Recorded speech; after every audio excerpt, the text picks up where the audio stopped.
Welcome back to our last session of the day. Thanks so much to all of you for holding out. This is the session that I've been the most personally excited about. And rather than go through some real formal introductions, I wanted to tell you a story of how I got to know these three people on the stage with me and how this came about. When I got this job 18 months ago, I did not even realize that development districts were across the country, and they're called regional councils and council of governments, and lots of communities across the country have figured out how to do this really, really well, and we're doing really exciting things. And actually, Jim Youngquist, who was in the audience earlier, but lives in Little Rock and had to head back, who isn't here, and I had known each other through some other things, and he introduced me to a guy named David Warm, who is the CEO at MARC, the Mid-America Regional Council they were talking about earlier, and where Amanda Graor works as the Officer and Deputy Director of Research Services for MARC. And through David, I got connected to the National Association of Regional Councils, which Erich is the Executive Director of. And they have a group in it, a subgroup of major metro areas that connect to each other, which is how I met William Murdock and William is the executive director of the Mid-Ohio Regional Planning Commission. So I reached out to all of them and said, we're having this great summit. I want everybody here to understand the power of these regional organizations and what they do, because it's new to all of us, right? We're still figuring this out and understanding how this tool can be exercised to do great things here in our community. So I've asked the three of them to each spend a few minutes, and they've got some slides, and they're going to share with us some of the best practices and some of the success stories that Erich has seen nationally across the country, managing all of these regional councils. And then Amanda's seeing in Kansas City, and that William's seeing in Columbus, and the regional work that they've been doing here. And then we're going to have a little conversation and open it up and hope that y'all have some questions as well too. So with that, I'm going to turn it over to Erich and let him get started. First, a little bit about my organization. Regional planning, as we know it today, started somewhere probably in the late 50s, maybe goes back as late as the 20s, but I think of the organizations that we know of today kind of started in the late 50s. In the mid-60s, we had the Highway Act, which created some regional organizations, and it was around, and then at that time, those regional organizations were being supported by the National League of Cities, National Association of Counties, and I think the two of them looked at this sort of third set of organizations and said, we don't really know what to do with them because they sort of don't comport to our jurisdictional definitions that we use, and so as a result, they spun off my organization. We were founded in 1968 by those two organizations. Our organizational structure, I think, is really what helps us stand out as an organization. We have a board of directors made up of local elected officials that serve on the board of their own regional organizations, and really that puts local elected officials at the center of everything that we do. We're certainly thrilled to have Mayor Palazzolo, who I see in the audience, as our newest board member. Very excited about that. And our second element is our Executive Directors Council, and we have really strong participation, including from Anna and from William, and from Amanda's Executive Director, David Warm.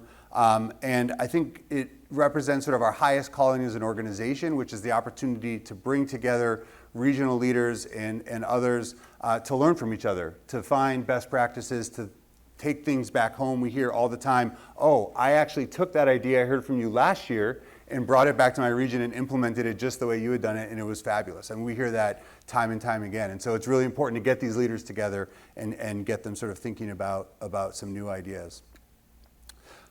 Our members go by a whole lot of different names. You see a few of them represented on the screen. We love that they're all unique and different, except it makes it a little bit challenging. We put everybody under the umbrella of regional council. I had a conversation at lunch. Somebody said, is it development district or regional council? Is an MPO a regional council? We sort of put an umbrella over all of those. We consider all of them regional councils, but it does make it a little bit more challenging to explain exactly who our members are. In addition, the other thing that makes it challenging is, if you know one regional council, you sort of know one regional council. They're all, as I like to say, unique snowflakes in their own way. Each really is organized under a different structure. under different laws and rules, they work on different issues, responding to local needs, of course, but also responding to how they're structured and what they're able and allowed to work on under their own sort of local restrictions. They came about essentially in a few different ways. First, some federal organization through either metropolitan planning organizations, economic development districts, even workforce development boards, or area agencies on aging. And often multiple of those are under a regional council umbrella, but some of them obviously do stand alone. They're also organized in some cases by state statute, often, or even interstate compacts as well create regional councils in some areas. And then sometimes they grow up locally. Communities recognize they need sort of a common voice and a common table, or to sit around to talk about some of these issues, and so they themselves sort of internally create these organizations. But really, the most important thing that I think regional councils do is to provide the table around which a region can come together to do what needs to get done, whether that's making a difficult decision, talking about what the future holds, innovating, whatever those things are. And of course, there's a wide range of what those things are. That's really what they're there to do. I've kind of gone over some of this, but you can see sort of some of the sources. Often these circles are overlapping. Most of our members work on a wide array, so both a combination of sort of federal dictates, state and local issues, and then also some of the things that sort of grow up internally. I'm thinking about, in that case, housing, or some of the other issues, providing technical assistance. Those are things that they recognize the community needs, and so they go out and they provide that. So while there are many good policy and program areas, I don't have forever, so I'm going to give you a few. Hopefully it's a little bit of a sampling to give you a sense of what some other organizations are doing across the country that we find particularly valuable. First up is a project made possible because a regional organization was essentially able to bring communities to a table and take advantage of what was a federal opportunity at the time, a new federal opportunity, and then that opportunity grew into something that I think exceeds really what their sort of wildest expectations were. This is the Naugatuck Valley Council of Governments. They provide brownfield services, in this case, to 25 municipalities in west central Connecticut. And what's a little bit important here is this brownfield development district is even broader than their typical planning area, but because the opportunity was even a little bit broader than what their own area was, they were able to bring in other communities into this project. It began with an $800,000 EPA pilot program back in 1996, and since then has grown into the most comprehensive regional brownfields initiative in Connecticut, and has been recognized as one of the most successful revolving loan funds in the country. In the time since, the program has funded 60 projects totaling $11 million and yielding $112 million in leveraged funding. Brings together community members, government representatives, and private developers to facilitate projects that drive economic growth, promote conservation and climate resiliency, and provide opportunities for affordable housing. So a really successful program by Naugatuck Valley. The next is a project that's made possible because the regional organization was essentially in position to help make the services that their communities were providing even more efficient. The Oregon Cascades West Council of Governments service area in Mid-Coast and Central Oregon, there were 8 unique transit agencies providing public transit service within and across the region, each with its own individual website, corresponding, and then their own schedules, their own fare structure, all the things that you could imagine among eight transit agencies would make things very complicated. In addition, they all had different levels of technology adoption, so not all of them were even working off of the same level there. And so basically Oregon Cascades West came in, coordinated with all 8 of those agencies over the course of this project to create a centralized website, a new regional brand, and then procure GPS hardware and software to enable real-time information for all of the buses across all of the agencies that they were representing, as well as a mobile ticketing program that could be used between those different systems. So the communities themselves, in that case, came to Oregon Cascades West because they recognized there was a better way to serve residents more efficiently and help get folks where they need to go by working together than having these eight separate agencies. And then the last project is really made possible because essentially, sorry, hold on just a moment. It really demonstrates the value of having a trusted regional organization ready to step in when member communities need the assistance. Back in May 27th of 2019, Dayton, Ohio, and some of its suburbs to the north were struck by a series of 3 tornadoes, one of which was an EF4, so caused widespread and significant devastation within those communities. And the Miami Valley Regional Planning Commission in the Dayton area was designated to lead the long-term community disaster recovery network, helping the counties, cities, and villages impacted by the tornadoes to create a plan for recovery and resiliency. They worked with federal agencies to secure funding for a full-time disaster recovery planner. And since that event, I think some of the best work has occurred since then. Of course, they helped recover at the time, but used the lessons and the learning from that initial response to build an even better response mechanism the next time a disaster like this strikes, so that the community is even better prepared than it otherwise would have been. So those are 3 samples from across the country that I thought were particularly noteworthy. I'm certainly happy to be here. I think the point here is that strong regional organizations are assets for their member communities, can leverage both ongoing federal funding as well as sort of one-time IIJ-8 type or other one-time funding opportunities, and also become trusted members of the communities in which they work, so that as new things arise, they're in a position to take advantage of that and really help push their communities forward. So with that, I'm looking forward to hearing what my fellow panelists have to say, and looking forward to the conversation. Erich mentioned a lot of different constructs that different councils of government have. Sometimes they're this, sometimes they're that. Mid-America Regional Council is all of the things that he listed in addition to some other stuff. So we are a bi-state region. We serve 9 counties, 5 in Missouri and 4 in Kansas, and 119 municipalities. So you heard from Sly and Joni this morning. Mayor James is the most recent mayor in Kansas City, Missouri. The population of Kansas City, Missouri is just north of 500,000, and the regional population of Kansas City is just north of 2 million. And so the population of Kansas City, Missouri, while it's the biggest city, is still only 25% of our regional population. 75% of our residents do not live in Kansas City, Missouri.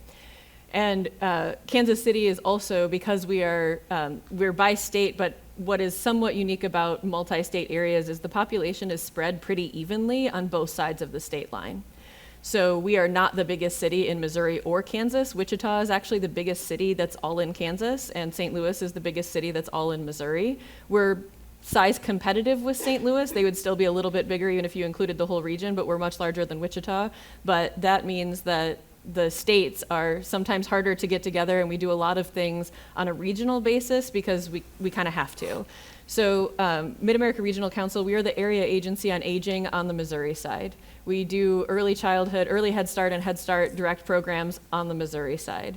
We are the solid waste management district, which is a state of Missouri construct on the Missouri side, but there are a lot of things that we do regionally. So Erich mentioned federal legislation and bi-state compacts. The Clean Air Act has a provision in it for bi-state planning areas, and so the governors of Kansas and Missouri, back when the Clean Air Act first came out, enacted a certain provision in that. So we have what's called the Air Quality Forum at MARC, which is the formal bi-state planning body for air quality issues that the state air agencies come to us when we're writing state implementation plans, EPA regions. We have a lot of Region 7 offices in Kansas City, and all of that coordination. We have a legal role in that bi-state coordination. There's still 2 separate state implementation plans. We still have 2 separate state air agencies. We have 2 governors. We have 2 legislatures. We have 2 state departments of transportation. We have 2 of a lot of stuff that we have to manage. We are lucky to be in 1 federal district for most things, but we do a lot of different stuff. The 911 logo that Erich had on one of his slides, we are the technology backbone for the regional 911 system. We do a lot of radio interoperability projects across the state line. our state line is largely invisible. It's State Line Road. It's a 2-lane road that has bungalows on either side of it. In certain parts of it, you can have an across the street neighbor that lives in a different state. So it is an invisible line that people cross every day for work and play and all of the things that one does in a region. So it's incredibly important for us to do all of our planning work on a regional basis, because almost nobody only uses something in one state. So I'm talking about a few projects that we've done regionally, and I'm starting on one that's been done, and then one that we're kind of still working on but has had a lot of track record of success, and one that's more emerging. So if you've ever been to Kansas City before, you might recognize this building. This is our Union Station. It opened almost exactly 110 years ago. October 30th, 1914 is when it opened its doors, and just after midnight on November 1st is when the first MKT train came through, and that is when we started. Kansas City is the second biggest rail hub outside Chicago. We have a lot of rail traffic that comes through Kansas City, so it played a huge role in welcoming soldiers back from wars. It is across the street from the the National World War I Memorial and Museum, and it is a focal point in our community. This is what it looked like in 1983. It was completely disinvested. There was basically vacant. That bubble inside the Grand Hall was so people could get to Amtrak, and the Lobster Pot restaurant was the only other thing left in it. As you can see on the slide, Amtrak left in '85, and the Lobster Pot closed in '89. And the building was in the middle of our downtown and essentially vacant. There were trees growing in it at one point. I am from Detroit. I'm not from Kansas City, but I've been in Kansas City for almost 18 years, so it starts to fade a little bit at some point about where is actually home. When I moved to Kansas City, this building was already redeveloped. I'm killing the punchline here. This building was already redeveloped when I moved to Kansas City, and I cannot imagine living in Kansas City without this amenity. So in 1996, the voters in Jackson, Clay, and Platte counties, which Kansas City, Missouri actually exists in 4 separate counties. Parts of Kansas City are in Jackson, Clay, Platte, and Cass counties in Missouri. And then Johnson County in Kansas, which is the largest county. It is basically the economic engine of the state of Kansas. It is the most populated county in the state of Kansas, is just across the state line. Voters in those 4 counties approved a 1/8 cent by-state sales tax to restore and redevelop Union Station. This was a public-private partnership. The total cost, you can see on the slide, was $250 million. That tax raised $118 million of it. And the remaining money was raised through private donations and federal funds. And that by-state tax at the time was believed to be one of the first in the country, where voters in 2 states approved the same sales tax to work on one regional amenity. In 2010, the Union Station reopened in 1999. So it took 3 years to redevelop or to renovate the building inside. In 2010, the board of Union Station, so you're going to see this long timeline, right? So others have spoken about this stuff doesn't happen overnight. It took 14 years from that by-state sales tax vote and raising the money and redeveloping Union Station before they prioritized filling Union Station with the office space that they had redeveloped with the Union Station with civic organizations. So it's now the Greater Kansas City Chamber of Commerce is officed out of there and has a beautiful large boardroom that is used by lots of organizations, including our own, for various community meetings and different things. And you come into this beautiful old Union Station lobby that really highlights that regional amenity. Also, the KCADC that Mayor James mentioned, the Kansas City Area Development Council, their offices are there as well as the Kansas City Area Life Sciences and the Kansas City Election Board and UMKC, which their campus is about 5 miles south of Union Station. They have a presence there as well. And this is what Union Station looks like now. It is where the Chiefs Super Bowl parades end. It is where the Royals, their World Series parade ended. It is where the NFL draft took place. It is where the FIFA Fan Fest will be when Kansas City is a World Cup host city in 2026. It really is a linchpin of our regional community now and a gathering place in a really meaningful way. And in 1996, it had trees growing in it. So that is one of our sort of shining examples of bi-state cooperation, public-private partnership would not happen without, and Mark played a role in that, but obviously a lot of people a lot of organizations came together for that to actually happen. MARC does not have legislative authority. We don't have taxing authority. We are largely a voluntary organization. We cannot do things on our own, but we provide a table for people to come to make big things like this happen. And certainly MARC would never take credit for Union Station. We are leaders from behind. We push and facilitate, but often play a role in big projects like this. This is the Talent to Industry Exchange is an effort that is basically MARC plays a data and research role in this and a convening role. So we look at labor market analysis, and we work with educational institutions in the region and employers in the region, and we have competitive employers that come together to help understand what skills gaps exist, where we need to have more training, and what the labor market says for those things. We've done reports on public sector employment, on the AEC, architecture, engineering, and construction industry, on life sciences, on skilled trades, and these reports are used by our workforce organizations and our universities to better tailor what we are doing in workforce to both attract and retain skilled workforce in the region, as well as attract and retain employers in the region who see that we're investing in making sure that they have the workers that they need to get their job done. And then this is the last thing that I'll mention, which is our regional housing data hub. So MARC, along with LISC, which is a national organization, it has an office in Kansas City. I believe they also have an office in Memphis that's newer, but Kansas City's office has been around for a few decades. They actually are co-located in the same building, not technically in our office, but are in the same building that we are in downtown Kansas City, and are convening the Greater Kansas City Regional Housing Partnership. So we started as like the data and research organization to understand what the housing gaps were in the region, and the purpose of the Regional Housing Partnership is not just affordable housing, but housing at different price points across the region, understanding what the needs really are of the region. And this housing hub is on our website. Anyone can access this housing information. It's not a limited or a password protected anything. It's out there to help organizations understand what the housing situation really is in Kansas City when it comes to housing policy, affordable housing. One thing that we're getting asked a lot right now, which I imagine you guys are too, is about short-term rentals. Any city who is a World Cup host city is really starting to, we're actually starting to see leases not get renewed for property owners that are hoping to make a lot of money during the World Cup, and they don't want to have long-term renters in their properties for that 6-week period in 2026. So whether it's, the overall housing picture in terms of short-term rentals are really like a very small percentage of the overall housing need, but it is taking up a lot of air in the room right now, understanding what impact both short and long-term that might have on our housing supply in Kansas City. So we have a leading role in the Talent to Industry Exchange reports. We have a leading role in the Housing Hub. There's a whole lot of other stuff on our website that I'm happy to talk more about if you browse it and are interested.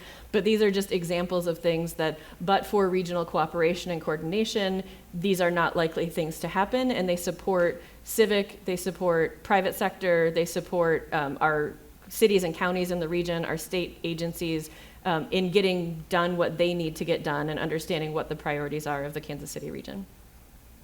Hi, everybody. I'm William Murdock. I'm the Executive Director of the Mid-Ohio Regional Planning Commission. Yes, we have Mid-South and Mid-America, and now you get Mid-Ohio. And before I go any further, you ought to know that this woman you have leading, Anna, is tenacious and incredible and has showed up at the national level, even though we already knew her in Columbus from her work in ULI, and said, I'm running a startup regional council in Memphis, and I need everybody's help. And I have to tell you, our colleagues around the country are rallying around her. And when she asked us to come, we absolutely came. So I want to say something. I love learning about regional councils and with Mark and at the national level. But I want to say something a little bit provocative that I still think is in keeping with the theme today. So you've heard a lot about working together, collaborating, love. Mayor James talked about how you can imagine big. But I want to put it a little bit sharper, that if you're in a region and you're competing with yourselves, you're competing with each other, then you don't have time to compete with Kansas City or Columbus for citizens that Dr. Johnson said need to come, for businesses that are looking to relocate. So even though a lot of regional councils like ourselves, we don't have legislative authority, in some ways we just collaborate and bring people together around planning and thinking. That collaboration, that imagining what your region can be, is so vital, because if you're not doing that, you're wasting time bickering with yourselves. So I wanted to lay that out there. Part of my role today is to kind of dive a little bit under the hood of a regional council and what we do. So let me tell you about Mid-Ohio. So this is the Columbus, Ohio region. We're about the same size as Kansas City, north of 2 million people. Our region covers 15 counties in Ohio and the city of Columbus. 88 communities voluntarily joined to be a part of us. And we are in one state. However, if you know Ohio, this region covers a bit of Appalachia, it covers Midwestern farmland, and it covers a progressive growing city, which it sometimes does feel like 3 states, even though we only have one governor. We are that regional council that brings all of these different disparate communities together to think about the region on things like mobility, environment, and how we're thinking about growth and working together. We like to lay it out. What do? Well, we're nonpartisan, we're focused on data, we're focused on resources and planning, and we are seen in the region as a facilitator for funding, as an honest broker, and we like to think of ourselves as an instigator. So we help to spark collaboration. When a community has an idea, but they know that they need their neighbors to rally around it, they often come to us for that. We also like to talk about our values up front. We say loudly that we believe in public service, and whether you're an elected official or you work for one, this is so critical because of the role that you play in your community's health and its future. So our phrase for that is pay it forward. So everything we do is through that lens of how are we lifting up local governments to lift up the region and to help those people serving our community. We also are really focused on what we call driving investment, finding those resources to plug into communities to help them grow, help them deal with longstanding challenges. We're a membership organization, so we talk about ourselves sometimes as a chamber of commerce, except for local governments, where they have to see the value in what they're investing in, much like what Anna's curating here. If they're not getting a return on investment, why should they be a part of it? So we really hone in on that. And of course, our umbrella is looking at prosperity. So if you're in Columbus, like every region, you've got a big issue, and ours is about growth, where our population growth has ticked up over the last decade. We're growing. The good news is we've been planning and collaborating for it, but it's causing a lot of stress right now. But is this going to add value to our community? Is it going to make it worse? And so we've been rallying our communities around growing better as we grow bigger. So that growth for growth's sake isn't a good idea. Growth to allow us to add amenities, to improve longstanding challenges in equity or infrastructure. Those are the outcomes that we want from growth. And let me give you an idea. If you haven't been to Columbus, we're usually the fastest growing community in the Midwest, sometimes in the country, depending on the year. 250,000 residents in the last 10 years. This continues to grow. Like Dr. Johnson talked about, a lot of it's international migration, but also some state-to-state migration. So this is driving a lot of conversation. And then, like you all, we've had some jet fuel poured on those concerns because it's not Blue Oval City and XAI, but in Columbus, it's Intel who's building a $28 billion facility with 10,000 jobs, and Ohio State's investing $1 billion, and Honda and LG just announced a big EV plant. These things are sparking excitement, but also a lot of concern. And when you have a regional council, you can leverage things like maps. And I don't want to make it sound overly simple, but sometimes, and I don't know if you experience this, Anna, but we have a $28 billion plant that's going on in a community just east of Columbus. And early on, we had community leaders in other parts of the region saying, well, that's way over in New Albany, that's way over in Licking County. And so we mapped the drive times. We talked to the company. The company said most of our employees are going to live 20, 40, 60 minutes away, most of our suppliers. And we did that with 2 other major facilities. And having a regional council who can kind of pull your head up, use our mapping section to just tell the story that no, our whole region is within an hour of these major facilities, has been really powerful to get community leaders to work together and see that they may actually have an opportunity to take advantage of this. Another way that we've been trying to help the region think of its story and leverage that call to action is we've partnered with our major media partner, the Columbus Dispatch, on an annual survey where this is not a survey of government leaders, this is a survey of the public. All 15 counties, we work to make sure it's statistically balanced on major issues. so that every year we're highlighting what is the big thing that people are worried about. We've done this with transportation and housing, and why that's been really powerful is it allows our elected officials to point to that and say, hey, no, this is something that everybody's concerned about. And what the media partner does is they help continue to tell the story. And with growth and the things we need to do, this has been a powerful way, either whether it's through our GIS system or these media partnerships, to tell that regional story. So I want to get under the hood a little bit because I know that your organization is growing. When we talk to community leaders, well, why do we have a regional council? We talk about how we're driving investment, and we do this in a couple ways. One is we're where the region pulls together on regional development issues.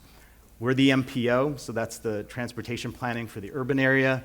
We also do that for the rural area.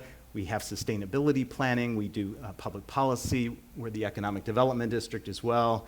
We've also done some really special studies that need that regional focus, like a regional housing study, Link Us, which I'll talk about in a second. But these regional efforts to help figure out how to grow and how to plan for it. One thing to think about as you're planning your future here, if you're from the 80s and you used to read those books, Choose Your Own Adventure, you'll notice every regional council is a little bit different. That's because the people in the audience here get to decide what you want to do with MidSouth. And in Columbus, they have this umbrella organization called MORPC, and under that, our MPO falls, and under that, our rural planning organization falls. And so the idea here was our region didn't want to create separate organizations with separate staffs and separate boards. The elected officials wanted to put them all under one umbrella. They still have their own decision-making authority. They still do what they need to do. But they've done this with a number of things where they put it under our umbrella so that we can really leverage resources and so that they can pay attention to how these things connect regionally. This all falls in our formal strategic plan, just an example of all the different things we're working on. In addition to regional development, we focus strongly on collaborative leadership, so rallying our region together around things in addition to transportation. Again, looking under the hood, we have things like a regional data committee where we have this function we play specifically with data and mapping, and we've blossomed that into a public-private partnership where data leaders come together in a committee that advise us and work together on projects and events. We do the same thing with legislative advocacy and policy. We do that with economic development. We do that with sustainability, where we have a group of mayors and community leaders who come together to work on environmental issues. And then, much as you'll see with regional councils around the country, there's always these ad hoc efforts. We have things where we bring together affinity groups, where we bring together local government finance administrators, just so they can connect together, or HR directors, or GIS, and so on, so that under that umbrella, our regional leaders know that they can depend on us as a place where everybody comes together. And that's in our plan too. So just a thing to highlight from that we do is we really work on policy advocacy together with our business community and major institutions. We do this in DC, we do this at the State House. We also do this around defense, and I don't know too much about the defense industry here. I know you have NSA and you've got an aircraft or an airlift wing, but in our region, this is something that had gotten left behind, and so we've rallied our local governments around connecting with our defense facilities. We have 10,000 jobs at different facilities in our region, and we were, frankly, taking that for granted. And when you think about an employer who's bringing 2,000 jobs, everyone will pay attention, and we had 10,000 in the region for defense. So we've been working together to try to rally folks around that. So that's something that we do that I think is a special regional thing. Regional development leadership has come together collaboratively on three big things that our organization has helped spur. And again, Mayor James said it, you can spur big ideas, you can do things, and we've been a hub for this. We have something that's going to our ballot in November from our transit agency called Link Us. This came out of a MORPC planning collaboration with the Urban Land Institute, where we said, how can we really do transit differently? How can we supercharge bike trails and sidewalks?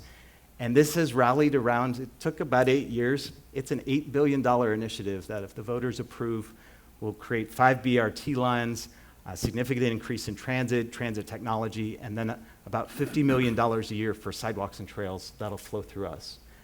That's not just our project, that's the region working together, informing it around good ideas, and then making it real. We're doing the same thing with passenger rail. Has anybody taken a train from Memphis before? Okay. Have any of you taken it to Columbus? You have not, because we are the largest region in the country without passenger rail. And so our leaders said this is a problem, so we are instigating and trying to fix that. And again, rallying our leaders together, we've received 2 federal grants and are working with Amtrak to restore service to Central Ohio and hopefully have it be robust service and not just once or twice a week. And then this last big move that we talk about are on trails. And every community has a different way to approach trails. And through the region's efforts over the last decade, this is perhaps our most enthusiastic effort, where we have an advisory board that numbers over 100. They are looking at this big, audacious goal of adding 500 miles to the regional trail network. And they wanted to partner with economic development in this thing called Trail Towns. It's really cool. You do these studies on how trails can impact Main Street businesses. This came out of a region working together instead of just thinking about bike trails in their own community, about how they could link to each other. And I will say that we came up with unified signage in this area, and that should have qualified for some sort of peace prize, because every community has their own logo, and they came up with a regional trail system logo so that you know where you're going. Just to finish, we also are a membership organization, and we really talk a lot about our benefits for communities. Again, like a Chamber of Commerce, we do an ROI statement. We have the different memberships we offer. We do a salary survey of our members every year so they can compare each other's salary and benefits for certain positions. I know these things sound familiar because we've stolen them been inspired by some of our colleagues. But again, these are things that have real value that, again, under the MORPC umbrella, our local government leaders really see the benefit of working together. I want to call out a couple real quick. One is on grants. We've created a portal, state and local and federal grants. We've created a weekly session, and you could tune into this, where a half an hour every week, we have a virtual session on one funding source and then office hours. And it's been really popular, where we have 40 community leaders a week who log in to learn about which grant and how we can help them with it. We've also done things like a chamber might with our local universities, where we say we believe in public service, so we're putting our money where our mouth is. And we've negotiated deals with our universities so that all of our local government's employees get discounts at these universities if they're going after certificates or degrees. Some of them qualify automatically for scholarships. This has been really popular because a lot of local governments can't offer professional development. And so again, under our umbrella, we can do that. We also created an internship program because a lot of local governments don't know where to find those young people or even how to talk to universities. So every year we have about 50 students that we work with universities to place into local governments. And then the last thing I'll say is events, events, events. And Anna does this well. This is an example of this. Collaboration sometimes just means being in the room learning about things or having a chance to network. So we do major events throughout the year. Some of them get about as wonky as they come, things like a day-to-day. We have 200 people who come to day-to-day. We have a safety summit that has 150 people, transportation engineers learning about this. And then we have some top-line regional events too. These are a great way that you can really lift up local governments and give them a chance to connect to new ideas and do things. So I know that's a lot, but wanted to give that flavor of the sky's the limit. You can choose what you want to do, but you got to work together. And if you're not working together, you're making our lives easier because we're competing against Memphis. So I'll turn it back to Anna. All right, thanks, everybody. I think y'all can see why I come back from these conferences and I'm so inspired and excited to hear about all the great things that are happening across the country and thinking about the opportunities that we have here. I will say, too, while you're all thinking and listening to this, I have a couple of questions that I'm going to ask, and then we'll open it up to your questions as well, too. But you're going to get an opportunity to evaluate the summit at the end of the day, and if you were inspired by one of the ideas that they've, or anything anybody said today, but specifically the ideas that they're doing and want to see some of these things I think it was William that said he is correct that you are going to help us set the agenda for what our regional council looks like and what we take this sort of startup mode that we're in right now and reimagining and relaunching what our development district can look like for us. So we really mean that sincerely. So please include that in your evaluations. But back to this. So I could sit here all day and ask so many different questions, but the most sort of obvious one it seems like I should ask, and these were not planned, so I really don't know what they're going to say to this, but so what's your advice to us as a new organization, and you're thinking about, things coming down the pike and sort of the future and stuff and all? What are you seeing across the country, and what are your organization sort of preparing for as the next issues that need regional solutions that people need to collaborate around? It's a great question. There's a lot going on. Obviously, we're in the IIJA era now. And Why so, don't you tell us all sorry, what that the means? Infrastructure Investment and Jobs Act, $1.2 trillion piece of legislation that passed about 3 years ago. It is still very much making its way through the federal process for those dollars to get to the ground. It resulted in a very large number, I don't even know what the full count is, of discretionary grant programs whereby communities or organizations are able to put in applications to try and get some of that funding.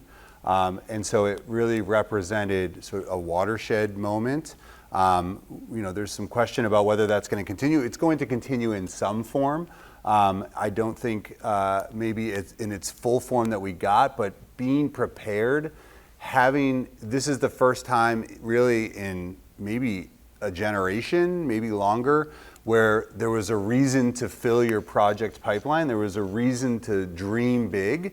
And so that's where I would start, dreaming big, being ready for the opportunities that lie ahead. Obviously, you have to make them fit into whatever it is that's being offered, but having those plans, being ready to put that forward is a really important first step. And so that legislation gave organizations the reason to dream big. And so my job, our jobs in Washington are to make sure that Congress continues to fund those dreams. But the really important part that needs to happen at the local level is first to dream big. And then the second thing that came up this morning was storytelling, a really important piece. And I know you're sort of at the beginning, but as you're implementing, telling those stories is really, really crucial. It's going to be a major, important part of our ability to get Congress, to stay with us on this level of funding through the IIJA. And so those are the two really important parts. But here at the beginning, I think it's dream big and be ready for what opportunities may come. Yeah, I'm going to go more the advice route, probably. And I think one thing that's really important, so Mark has been around for over 50 years. This didn't happen overnight, and things come and go, and we don't have the same portfolio now that we had even 25 years ago. So I think it's really important when you're starting a new organization. So we had this Climate Action KC nonprofit that started in Kansas City, and one thing that they started maybe 5 years ago. They had 2 mayors of cities on the Kansas side that were really, really gung-ho and had a lot of energy, and they really built up a lot of support really fast. And what ended up happening is they moved so fast that they weren't necessarily always aware of what had gone on over the last 15 years in the space that they were trying to fill. And so it's not that you can't do new things, but take a breath and understand what was tried 5 or 10 years ago on the same topic. Because when you have a new idea and you're really excited about it, and you got 5 people who are really into it, and you get some money from here or there, and you just want to run with it. And you do have to build on that momentum. You don't want to miss a moment because you were too busy reading, articles from the newspaper from 30 years ago to understand the situation. But also understanding what resources have already been developed that you don't have to replicate because someone already did something that is relatively recent and usable. Like, what can you build off of even if it doesn't exist anymore? Look into that past structure and those past organizations and see what's already there. And the other, I think, big benefit of having regional organizations, yes, our board is entirely elected officials. Yes, it turns over not entirely, but it turns over a little bit every single election that happens, whether it's an April or June or November election, depending on when our local governments have their city council elections, things like that. but having a regional organization provides a level of stability for these longer term projects that outlast any single mayor or city council or anything like that. You've got professional staff that have worked for cities or chambers or economic development organizations for 15 years, and they may have seen 3 mayors in that time. And so when you talk about these generational investments, which buildings and transportation infrastructure and workforce issues, those are really generational. They're long-term investments. They're not things that you necessarily see a return on in the first 2 years or 3 years that they're going. And so understanding that having an organization who can kind of lift it through multiple waves of political leadership, whether that's at the local level or the state level or the federal level, there's a lot of value in that to be able to see the actual ROI on these bigger lift projects that are regionally significant, but again, outlast any one kind of political administration. I might add some additional advice, and of course, it goes without saying that you need to make sure that Anna's armed with technical expertise and professionals to do the things that you're going to be asking her to do. But I want to riff on that about the value of relationships and how these things take time when you're thinking like a region. There was the mayor earlier from Mississippi who said he brought the mayor of Memphis, or was that the mayor? Yeah, okay, yeah, down to his community, and maybe that raised some eyebrows. But I tell you what, the more you do that, the more you participate in a regional council and you get to know those other communities, the less threatening they are, actually. And all of a sudden, you got this camaraderie that's there. We see that a lot, where if they're sitting at the same table, it's easier for them to get along and know which each other's strengths are and how they can work together. But it goes beyond government relationships. And we've been really focused on our business community and our nonprofits, and it's been great to see them participating here today. Nourishing those relationships sometimes is hard for our local government officials because they don't always agree. And so working on that relationship to kind of flip the script and say, no, wait, where do we agree? And what are the things we can work on? And part of that might be a regional vision for infrastructure or housing or whatever it is, but continuing to build those relationships, urban, rural, suburban divide, business, local government divide, that's paid a lot of dividends for us so that when we try to do these really hard things, we know that we have their support and that we can move it forward. That's actually a great lead-in. I've heard it several times. I don't know how much I've said that locally here, just thinking of these organizations as chambers for government entities. I think is a great way to sort of understand what it is that we're trying to accomplish. But I'm curious too, and I'd love to hear from each. So how do your organizations engage with the business communities and the nonprofit communities in your regions? Constant. I mean, so even just the executive directors of Mid-America Regional Council, the Civic Council of Greater Kansas City, which is CEOs of our largest companies in town, the KCADC, which we've mentioned before, the Area Development Council, and the Chamber of Commerce. The CEOs meet on a monthly basis just to talk about what the priorities of each organization are and how they can be mutually supportive. I think the start of the pandemic was a really good example of how all of us, because those relationships existed, we jumped into action and understood what each organization's role was. So we worked with the chamber to help develop return to work policies for their businesses, that they could be a resource for them. We worked with our school districts and helped the coordination with the public health departments in the cities better coordinate with the superintendents of those school districts, because there was some collaboration already, but there was not a built-in network.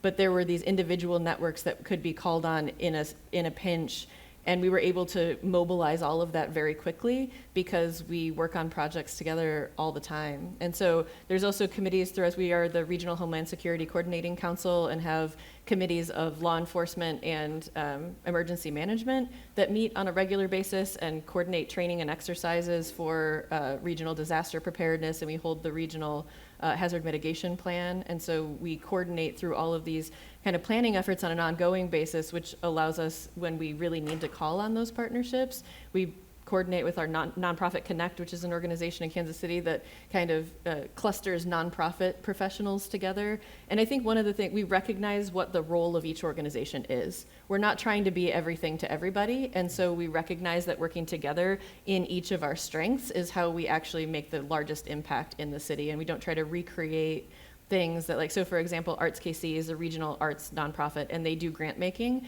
but they also help arts professionals with various trainings. And so we worked with them, and I taught a 2-day course on data for arts professionals, helping them understand how to use data to tell their story better, to bring more funding into their organization, to be more nationally competitive on grants, to really use that to tell their stories, which brings more funding into the region, not to Mark specifically, but helps everybody kind of understand how to use the assets that we have as a region better. Those are really great examples. And we, you mentioned it extensively. So through our committees, so the top one's all local government officials, but all of those different things where we have committees on data or sustainability or defense, we invite nonprofit partners and business leaders to be a part of that discussion. And having their involvement alongside our local governments has been really powerful. We do the same thing with our events, where we try to structure a lot of our events. So yes, they're focused on local government or regional things, but we're bringing those other partners together so that they're all hearing the same call to action or all learning the same information. Specifically when it comes to policy, education, and advocacy, in Columbus, the expectation is that we are to work together on this. So the business community, our CEOs group, our major institutions, and MORPC work together on a joint federal advocacy platform. And again, you might be thinking, oh gosh, I can't imagine you guys agree on everything, and we don't. So we look for the things that we do agree on. And then, so our organization actually facilitates that efforts. And it becomes really powerful because when we walk into our senator or our congressperson's office and we say, here's our policy priorities, and they say, well, yeah, is the business community on board with this? Yep. What about rural governments and Republicans? Yep. Urban mayors and Democrats? Yep. Because we've boiled it down to the top priorities together. So doing certain things in concert with them, with setting a cultural expectation that you're going to figure out what's important that you can work on together, has been one of the things that we do a lot. And I might just really quickly to another initiative that has its own website I'm happy to talk more about is Casey Rising, which is a coordinated effort between Mark and the Chamber and the Civic Council and businesses and CEOs. They're co-chairs of that effort, and it's a path toward economic prosperity that started about 10 years ago after a Brookings report came out and basically said that Kansas City was not keeping up with its peer metros in economic prosperity. And so it has pillars, it has data behind it, it has committees that are working on attracting businesses and retaining talent and all these various committees, and it's a vast network at this point. But that all started with the cluster of organizations that are business, civic, and local government organizations working together to help the region. Honestly, it's a regional project. So Casey Rising, I think it has its own website. Yeah. Can I build on that? Like, we're just going to tag team here. Yeah, Sorry, yeah. Anna. Part of why you have a regional council to do something like Casey Rising or some of these other things is not to take power away from mayors or business CEOs. It's because we are long-term organizations and we can staff those things. We can staff those meetings, we can staff the agendas, we can do that stuff. There's actually a lot of value in that, and I think that you've probably seen the same thing where they're like, oh yes, please have Mark do that because they can organize it all and then we can fill in the leadership gaps. So just a helpful thing as you're thinking about how to structure MidSouth. I was at a meeting recently and happened to be sitting at a table with several, I don't think there are any state legislatures in the room right now, but with several who were, and the speaker said, well, the power to convene is much more powerful than the power to legislate. And I think I was the only person that was excited to hear that. I was sitting there and stuff and all, but I think it's an excellent point. Erich, when you think about policy, and we talked about, so talk about the role that the National Association plays in and sort of the legislative agenda and how that works and the benefits of the regional councils to that as well. Sure. So, we're the sort of conveners of the conveners. So we bring our members together to develop our policy approaches. So there's several areas that our members tend to receive federal funding in, whether that's economic development or transportation is a big, are two of the bigger areas. And so it's really valuable for us to have a cadre of organizations across the country that contribute to our approaches on those pieces of legislation. From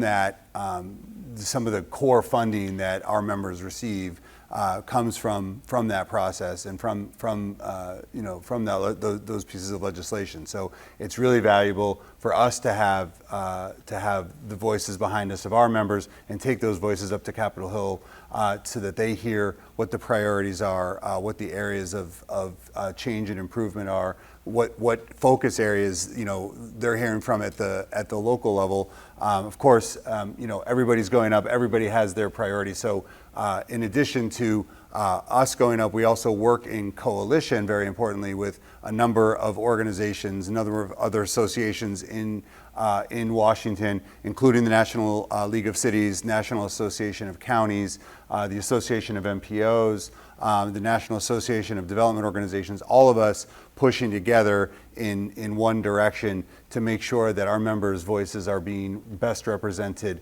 And we found great effect there. In fact, we're gearing up to really push even harder as a coalition on some of the priorities that our members are telling us are really going to be important in transportation and some of these other issue areas as well.